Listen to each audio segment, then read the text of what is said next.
Olá pessoal, tudo bom? Bem-vindos a mais uma aula do módulo de instalações elétricas. Eu sou o professor Diego Ribas e hoje nós vamos falar sobre quadros elétricos e seus componentes. Na aula passada, nós vimos os tipos de fornecimento de energia elétrica e os esquemas de aterramento referentes a eles. Então, o que é que nós vamos ver hoje? Qual o objetivo da nossa aula? Compreender como funciona o quadro elétrico de distribuição residencial e seus elementos. Então, o que é que será abordado? Princípios gerais de quadros elétricos e os seus elementos de proteção. Então, gente, vamos começar por definições. Quadro de distribuição, segundo a IEC 60439, parte 3, é conjunto contendo dispositivos de manobra associados a circuitos de entrada e saída. O que é que ele quer dizer aqui? Ele quer dizer que dispositivos de manobra são os disjuntores, são os elementos de proteção que eu posso ligar um circuito ou ligar ou desligar a instalação inteira como um todo. Já pela NBR 5410, quadro de distribuição principal é o primeiro quadro de distribuição após a entrada da linha elétrica na edificação, ou seja, é o quadro que vai receber os cabos de alimentação cedidos pela concessionária.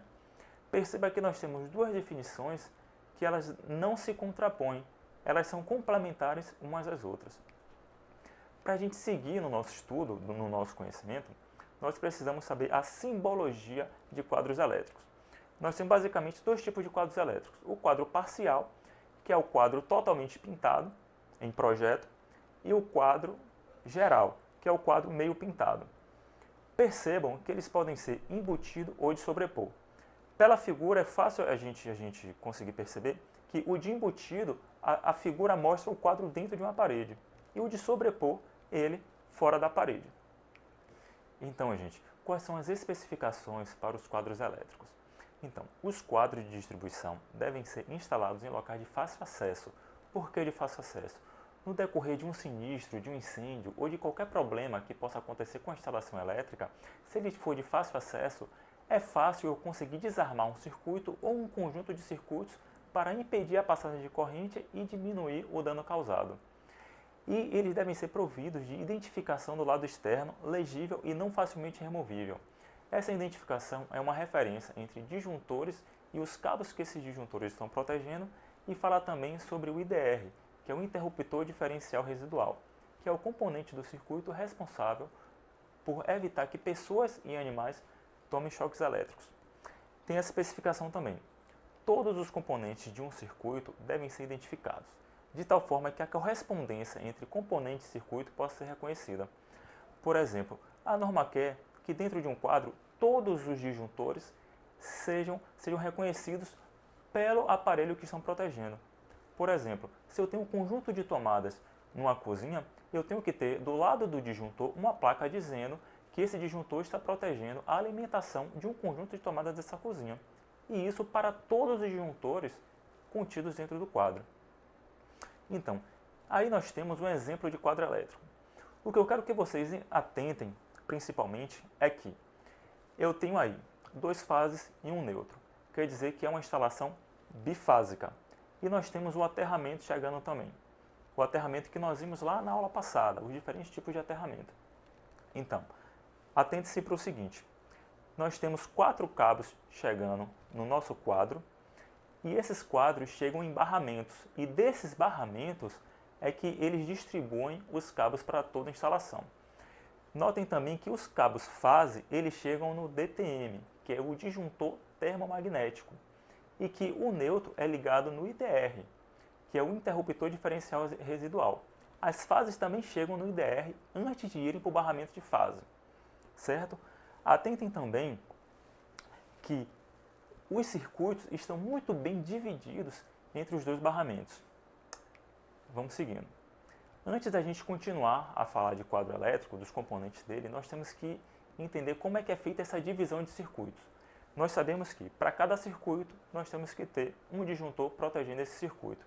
Então, a instalação deve ser dividida em tantos circuitos quanto necessário. Então, não é uma boa prática na engenharia você fazer um circuito muito carregado com um disjuntor muito grande. Então, na divisão de circuito devem ser considerados as necessidades futuras. Que necessidades futuras? a reforma de uma casa, a ampliação dessa casa, um aparelho que não foi instalado nesse momento. Então, tudo que a gente vai prever no futuro já tem que ser previsto no momento do projeto dessa instalação. E as cargas devem ser distribuídas entre as fases de modo a obter o equilíbrio entre as fases. Uma fase não pode estar mais carregada do que a outra.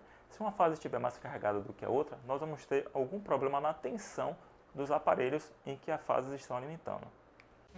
Olá! Se você chegou até aqui é porque você está gostando da aula. Então, que tal um super desconto exclusivo para você aproveitar o curso completo? Copie o cupom de desconto que está aparecendo na sua tela e utilize-o no ato da compra. O link do produto está na descrição do vídeo. Até mais! Vamos seguindo. Então, a instalação deve ser dividida de modo a atender aos seguintes critérios. Esses critérios estão constantes na NBR 5410. Então, tem os critérios de segurança, de conservação de energia, funcionais, de produção e de manutenção. Vamos lá. Então, todo ponto de utilização onde a corrente nominal prevista é superior a 10 amperes deve constituir um circuito independente. É o exemplo do chuveiro elétrico. O chuveiro elétrico, hoje em dia, quase sempre vai ser um componente que vai gerar mais de 10 amperes de corrente. Então, o chuveiro elétrico é um componente que precisa de um circuito apenas para ele. Então, os pontos de tomada de cozinhas, copas, área de serviço e locais afins devem ser agrupadas em circuitos destinados a este. O que é a norma quer aí? A norma quer que a gente separe os circuitos da área nobre da casa, que são a sala, que são os banheiros e são os dormitórios, da parte de serviço, que são esses que nós nos referenciamos aqui, cozinhas, copas e áreas afins. E devem ser previstos também circuitos terminais distintos para pontos de tomada e para pontos de iluminação. Ou seja, eu não posso ter um circuito que contenha tomada e iluminação. Porém, vai uma observação.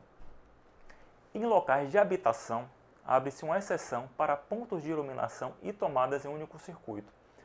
Então, o que é que essa exceção tem que obedecer? Esse circuito não pode ter mais de 16 amperes de corrente. E esse circuito não pode ser o único circuito de tomada e nem ser o único circuito de iluminação. Vamos seguindo. Então, já que a gente tem que prever os circuitos reservas, quais são os critérios para prever esse circuito reserva?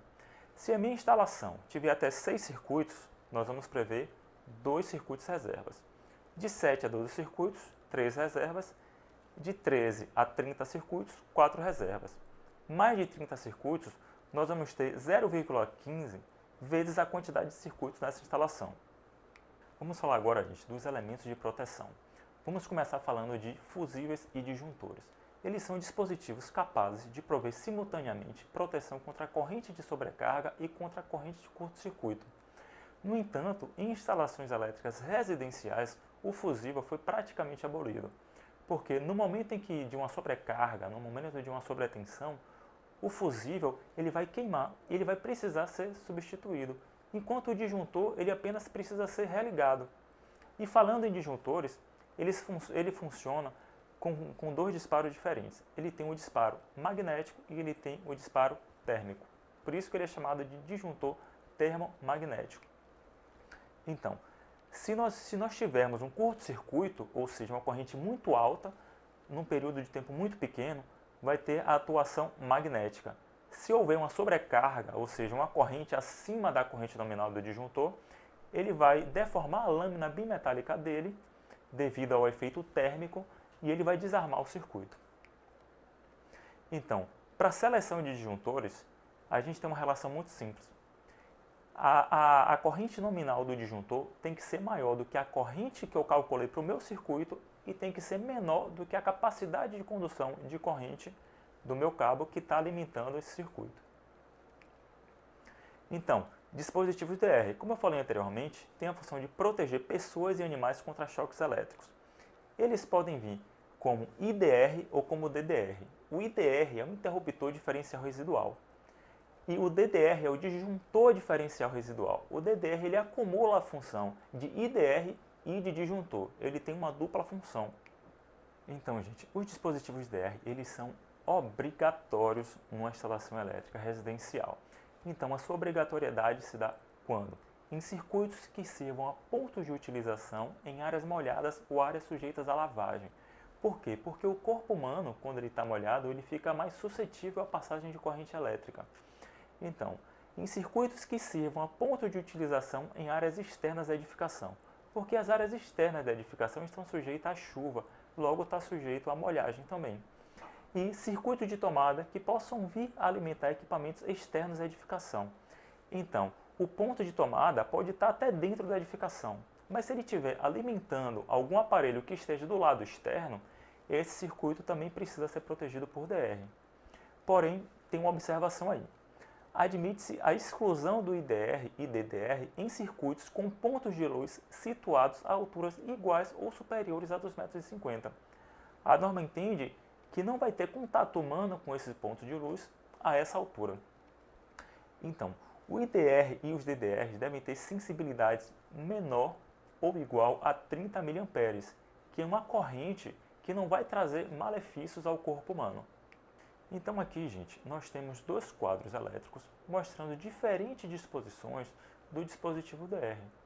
No quadro à esquerda, nós temos o IDR geral, o IDR que vem logo depois do disjuntor termomagnético. Ele está protegendo toda a instalação com apenas um componente. No quadro à direita, nós temos o IDR para cada circuito em particular. Os dois casos eles são aprovados pela norma e podem ser usados sem problemas algum. O que eu quero atentar para vocês também é o seguinte: o IDR ele vai receber sempre as fases e o neutro, não vai receber o terra. Ele funciona percebendo a corrente que passa pela fase e a corrente que passa pelo neutro. Essa diferença de corrente que vai fazer o IDR desarmar. E com isso é só, pessoal. Espero que vocês tenham gostado e acompanhem o curso até o final.